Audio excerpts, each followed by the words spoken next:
Hey guys, welcome back to the channel. Derek here. Today we are back reacting to another episode of The Haunting of Bly Manor. This is episode 8. It is called The Romance of Certain Old Clothes. So that sounds very British. What happened last time on The Haunting of Bly Manor? So last time we learned all about the backstory, more about the backstory of Peter and Rebecca, and how he was a ghost and she was in love with him even when he was a ghost, and he had a plan that they could be together. And it's like, yo, when your ghost boyfriend, who is verbally abusive to you when he was alive, is like, yo, I have a plan where we can be together forever, you should immediately be like, no. Whatever he wants you to do, no. Someone got mad at me because I was calling her dumb and saying she deserved to die. She did. If she was willing to go along with this horrible person when he's a ghost saying they can be together forever, she deserved to perish in that situation. I'm sorry. It's the truth. I mean, you know, I'm sure the actress is great, but the character in that moment was real dumb. What else happened? We also learned about Peter and kind of Rebecca, but not at the end, their plan to fully inhabit the children. And so what they're planning is like, so when they're temporarily possessing these kids, or really anyone, it's temporary because that person didn't give like full consent in order to be fully possessed, is I think the vibe it was going for. So it wouldn't last. They couldn't leave the property, things like that. But presumably, if the person they're inhabiting was like fully on board, being like, yeah, you can possess me forever, like we are now one person type thing, then it would be permanent and they could presumably leave the property, I think is what they were going for. The being able to leave part I didn't grasp last time, but in reading comments and watching other people's reactions, I think that's the vibe I think they were going for. And Peter's fully on board, and Miles, I think, gave himself over to that. So Miles might be gone. But Rebecca, like, cue the scene from Dumb and Dumber or whatever, where it's like, you do something so dumb and then totally redeem yourself. You know, comes through in the clutch with her guilt about stealing Flora's life, because I think she knew what Flora is probably going through, where, you know, you think you're making one choice, this ghost is convincing you to do something, and you think you're making one choice, but you're not actually making that choice. And whereas Flora gets a pass because she's a child, Rebecca did not get a pass because she's an adult. But in this situation, Rebecca does the good thing, and she's like, yo, this kid does not fully understand what we're telling her is going to happen. I can't do this to her. And she doesn't do it in the end. So she saves Flora's life. Miles possibly still gone. So Rebecca redeems herself, which is nice. And they free Danny, and Danny's trying to escape down the driveway with Flora, and Flora wants to go find Miles because she's a child and she doesn't think that he's dead. He might not be. He could totally be alive. I mean, he's technically alive, but he's like deep down. She probably thinks she can save him though. But then we end the episode with something that scared the frick out of me. This was the most frightened I have ever been in my entire life. In the brief second where the lady of the lake grabs Danny, I literally like jumped out of my seat. It was insane. So presumably Danny might be about to die. I don't know. I hope she doesn't, because that would throw off her whole, like, her and Jamie relationship, which is kind of cute and nice. So I hope she lives. Maybe the uncle will save her. Maybe Hannah will save her. Maybe Jamie will save her. Either way, I'm excited. I think this is second or third to last episode. I think there's 9 or 10 episodes. So actually, I can just look. I don't know why. There's 9 episodes. This is the second to last. I'm pumped. Before we jump into it, please consider leaving a like on the video, and please consider subscribing if you want to see more. If you want to see the full-length reaction to this episode, head down to my Patreon linked below. But otherwise, let's jump into episode 8 of The Haunting of Bly Manor. Toward the middle of the 17th century. Oh, what's up, girl? She's in the province of Hampshire. Forgot her name. She's married to the person that is like the showrunner, right? Flanagan, Mike Flanagan. She's married to him. A name like his own. And she was in Hill House. The elder Viola, the younger. Ooh, Viola. We saw her gravestone in the church, right? Or in the cemetery. One of the two. They faced it. He played the flute, and he read verses aloud with very great taste. Yo, this guy sounds rad. And just as Perdita began to feel the stirrings of a true interest in the young man, in comes her sister to steal him. Even the portrait hanging beyond, commissioned by Viola, is part of a true message to Arthur. She's in charge here. Or marry her sister, but there should be no mistaking the true authority of Bly Manor. She's the boss. Would be done. The wedding was a small affair. And obey. To love, cherish, and obey. She's gonna leave that part out. She's a strong, independent woman. It was not a surprise. I like it though. She's dope. She's like, I'm the boss. Is she the lady of the lake? That either her or her sister is the lady of the lake. And kills people for fun. Is like, I bet it's her, because she's like, yo, get these crappy people out of my house. Time to die. The transaction done.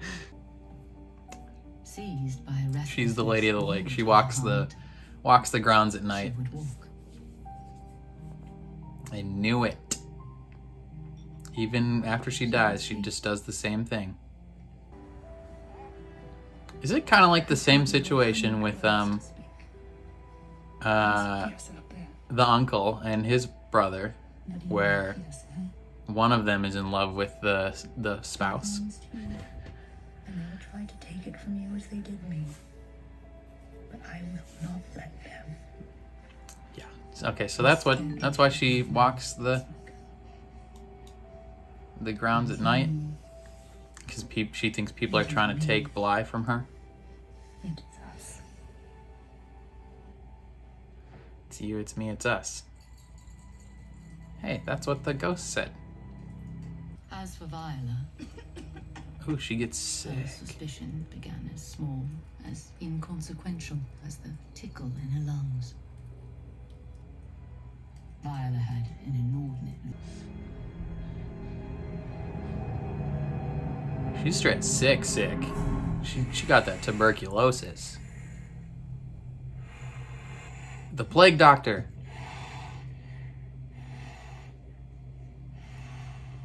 He was in the house. Does he die in the house? They kill him for the things he knows? Months at the most. And I would keep her separate from the rest of you. Oh, that sucks. That sucks. You know, she has to die alone, separate from her husband and her kid and her sister. I mean, not completely separate, but, you know. Dang, she's straight up, like, not having a good time. Oh, leeches. Quality medicine, leeches. We need to get back to those days. Yes. The top 2 forms of medicine. Leeches and bleeding. Just purge her of her illness by sucking her blood out. Excellent work, doctor. Go and prepare a place for you. And I will come again, Reading from the Bible. and I will take you to myself, so that where I am, You may be there too. you may also be. I go and prepare Bruh. a place for you. No. She ain't going. What did you say? She's starting the trend. She ain't leaving. I do not go. Yeah. I knew it. She's just gonna stay and she's gonna walk. I do not go. What? I never see you dance. She has you there, Purdy. You old crone. Do you even have TikTok? Oh, no. Just one. Okay, so this is where their romance starts. How it's done proper. 1, 2, 3. 1, 2, 3. At some point, these two are gonna smash. It's a parallel between the uncle and his brother. It's how it's gonna go down. Ooh, she's straight up there. Thought she was dead. Not yet? Viola had surpassed the predictions of the physicians and priests alike. God dang. Held alive, some would whisper, by stubbornness alone. Mummy, you're away. Or she did die and she's like Hannah and someone disposed of her body and she doesn't know she's dead. No, she's super dead. That's gross.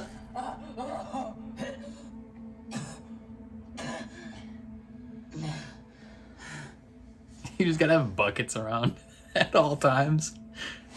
Ooh! What was that for? Bruh. Bruh, she just got you a bucket for you to puke in and you slap her in the face? That wasn't even like a slap. That was a strike. She's vicious. No wonder she kills everyone at night. Is that why she kills everyone at night? Because, you know, maybe she kills all these people and then new people that aren't related to them move in at some point and she's like, this is my house, you're all gonna die.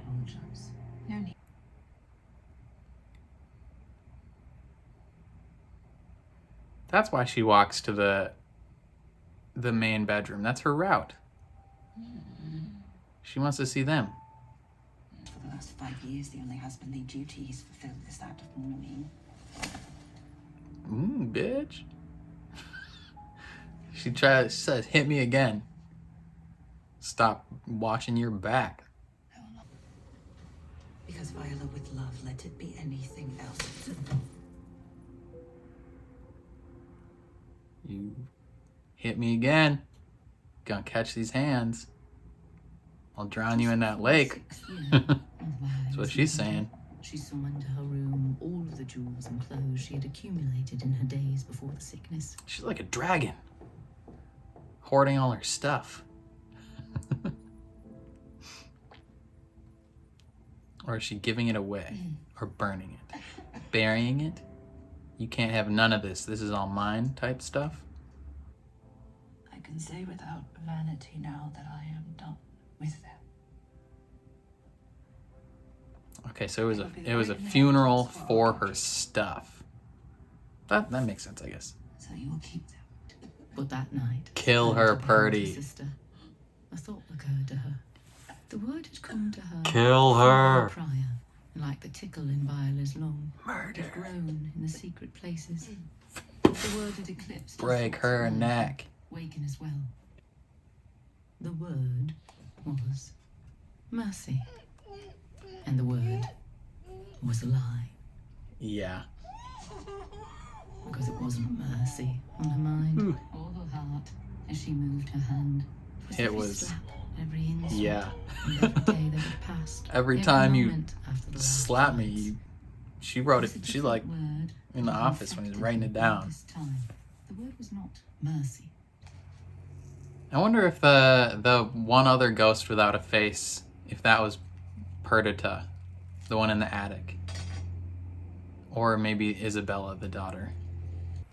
For in Perdita's eyes he felt an echo of Viola's, and the echo growing louder did deafen him to the songs of others. They were married, as was becoming, with great privacy. I knew it. As with secrecy. Ooh, what's up with that painting? That's a ghosty face painting, bruh.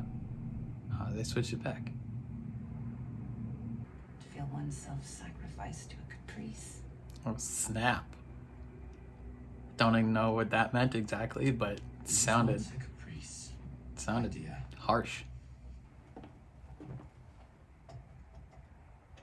Again, if you people want to be sneaky, take off your damn shoes.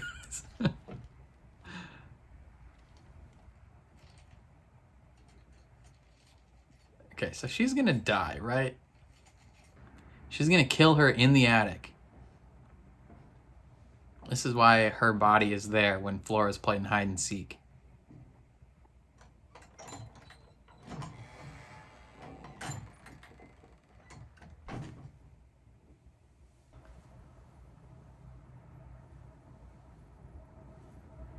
Dress costs a lot of money.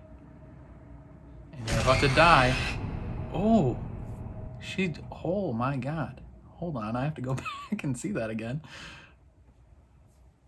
That was an interesting use of the arms and clothes there. Holy frick. So she straight up does just kill her.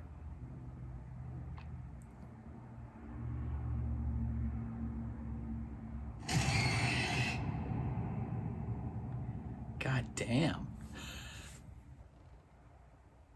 It's just this mutilated corpse.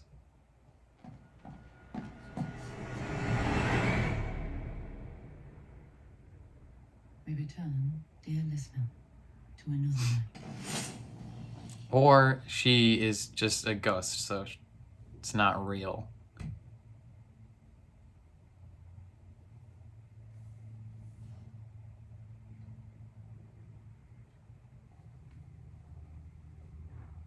Ooh. She's like Danny, covering up the mirrors. She would sleep. Okay, so why is she the lady of the lake, though? Do they put her in the lake? She would walk. But there waited for her, at the end of this purgatory, a reward, in the knowledge that one day the door would open. Oh, she's in the trunk, right? Okay. Okay, she's in the trunk, waiting for her daughter to open it, and her sister's gonna open it, and that's when she kills her. Got it. I got it. Kill her. Kill her now.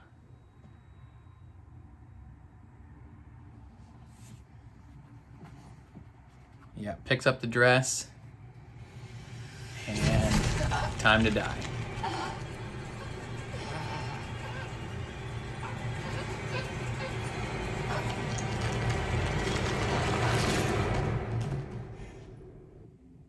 She got out, though.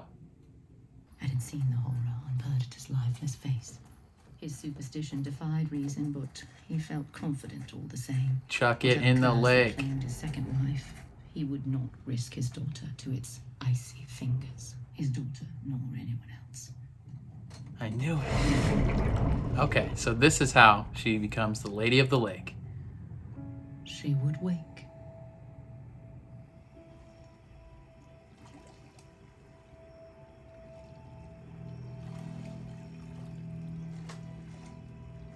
And she would walk. And all these new people that keep moving into her house As if is woken pissing her off. She would walk. It isn't safe. You mustn't be in this wing without protection.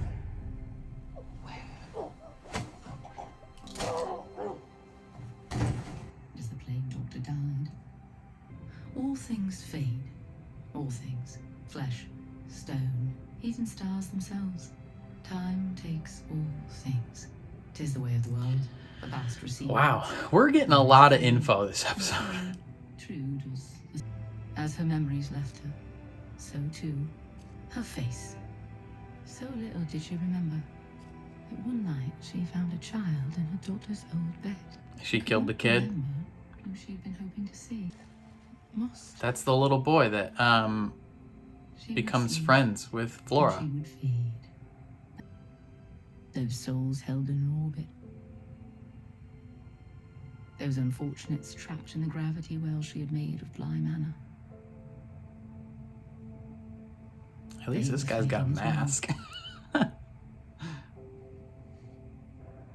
So there's at least 3 dead people.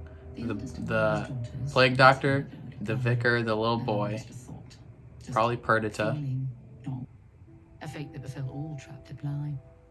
A fate that befell Viola's once sister. I knew it. In the attic, unaware that she'd ever had a sister at all. To murder or be murdered by. And A then fate Peter. that befell anyone unfortunate enough to step into her habitual path. A fate that befell even those who died of other causes at Bly. Who found themselves in the grips of Viola's gravity. Even if never in the grip of her icy hands. No hope for anyone with the sad misfortune to die on the grounds of Bly. Except for Danny. No hope for the... And no hope, it would seem, for the younger pair. No, it would seem. Keywords Who there. having run afoul of so many of the dead, those unfortunate tenants of the gravity well, and who had finally stepped into the path of her own fate.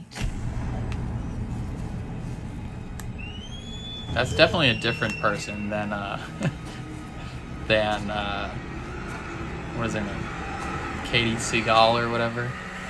It's a different physical person who does the Lady of the Lake. Oh, that's the end of the episode?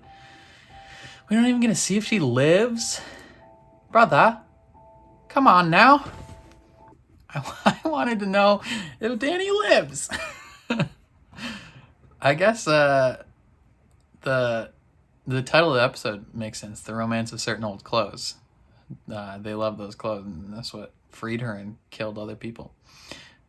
Okay, so this was a good episode. Not wholly connected to the conflict that's happening, but very dense with backstory and lore and all that. So we learn who the Lady of the Lake is, and it is Viola Lloyd, owner of Bly Manor, technically, kind of. Her and her sister lived at Bly. Their father died. They had to marry to keep the place, but she was in charge. Viola is the boss. She is the lady of the manor.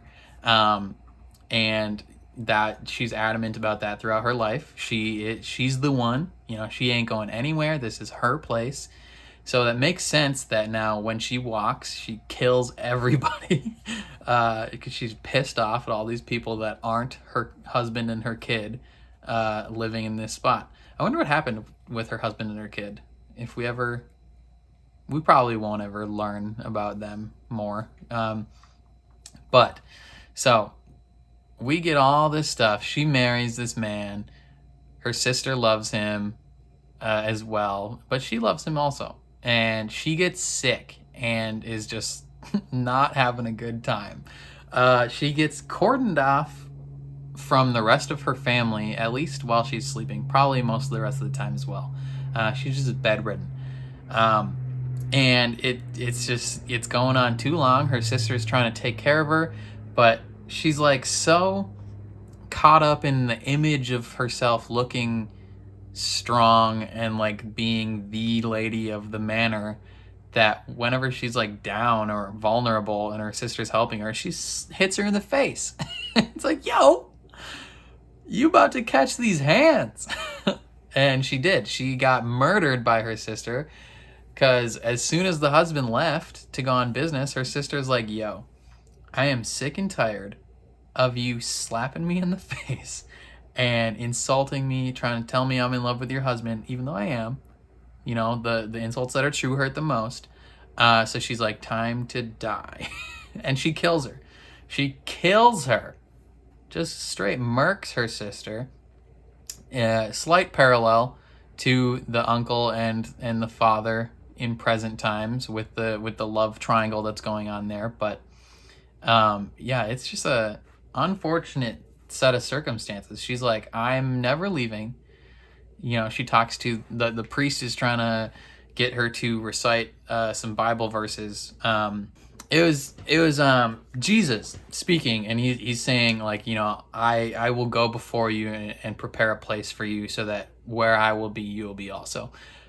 He's trying to get her to recite these verses as a way of, like, saving her or cleansing her soul, like trying to get her to accept Jesus or the Lord, so that when she dies, she can go to heaven. And she's like, screw that. I'm never leaving. And she never does. She over time, she forgets who she is, but, like, that one burning truth is still ingrained in who she is. She's never leaving. This is her place. Her and her husband and her kid. She's sick the whole time. And she eventually dies, and, sucks. She buried all her stuff, all her jewelry and clothes and stuff. She put it in a chest with rose petals, and she buried it, in a sense. She mourned for it, and she was like, all right, she kind of accepted, I'm gonna die, I don't need these things anymore. And then when she died, she was in the chest. I didn't get that at first.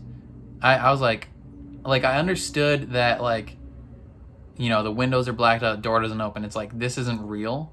It's like when there's when there's houses or things that are meant for presentation, like whether it be TV shows or housing tours or Home Depot or whatever. Like, these things aren't meant to actually be used.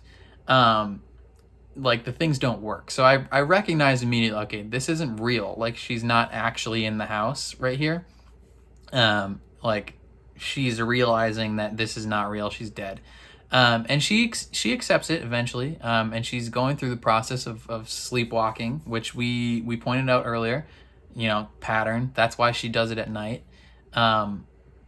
And I was asking at one point last episode of, like, how's nobody else come into her path at this point? Turns out people have came into her path, and they just died. And no one, they find their body and they're like, oh, a dead person. Well then. And they didn't know it was her. So maybe that makes sense as to why no one found her. But I feel like at some point, someone would have been awake and just seen this lady walk across their house. Like, yo, what? But it also was abandoned for a while, so it makes sense that people weren't in it. The house, like the manor, their financial situation is going into disrepair. So they have no money. Because she was the one that did the books. The husband, he had a job and was rich, but, like, he presumably wasn't good with money. And so since her passing, he has lost their money. And the sister is like, yo, dude, let's sell some of this stuff. Like, I understand she wanted this to be for her kid, but, what good is all these fancy clothes and stuff to a kid that's about to be homeless? Like, that makes sense. I was on board the sister there. I was like, dude, none of these jewels and fancy clothes do this little girl any good when she's older, if she doesn't have a house to live in. Like, you're gonna have to get rid of this stuff eventually. And the sister is like, all right, sneaks around. Like, one thing, if you're sneaking around, take your shoes off. Everyone walking around on wood floors with these loud ass shoes, that part pisses me off, because it's like, dude, you have no experience sneaking around, do you? She goes to the chest to at least look at some of the stuff. Like, maybe she's thinking of keeping some of it, selling the rest. And as soon as she keeps it, boom! I didn't notice what happened at first, and it cut away very quickly. I had to go back and watch it again. But yeah, she straight up just gets murked by her sister. That is her body in the attic when Flora's playing hide and seek. And it's the body that Peter picks up and is like, look at this. she dies. And then we see the second half of the episode is from her point of view, her going through all these things, waking up, accepting that she's dead and all this stuff, realizing she's in the chest, and then waiting for her daughter to open it up so she can be like, ah, you're here. You know, picture her daughter opening this chest and just these ghouly, ghosty arms just try and hug her. That would be funny. But no, it's her sister that opens her up. The sister that murdered her, who she was already, before she died, she was assuming that her sister's trying to take her place as the Lady of Bly Manor. So she's already got resentment there. As she's dying, that's why she's insulting her and hitting her, because part of it is like, oh, this image of me being strong and the lady is shattered, but also she sees her sister moving in on that space before she's even gone. So she has that resentment, and then obviously her sister killed her, so she's got that even more. So then when she opens the chest, she's like, time to die. And then she just follows the same process, killing people all day, every day. And her husband and the daughter are like, we can't afford to live here anymore. We have to leave. But since he's superstitious and he saw the look of horror on his new wife's face, the sister, like, she wasn't just peacefully dead. He saw that she opened the chest and was killed and looked horrified. So he's like, okay, no one else is going to deal with this. Let's chuck it into the lake. That's one question I was wondering the whole episode. I was like, how does she become the Lady of the Lake? And it's because they threw her chest in there. I didn't see the chest. Maybe the chest was down there when Rebecca died. I'll have to go back and look. I didn't see it when I first watched that episode. But yeah, over time, she follows the same route, trying to find... she's trying to hope that she sees her husband and her kid in their bed, because that's where she wants to be.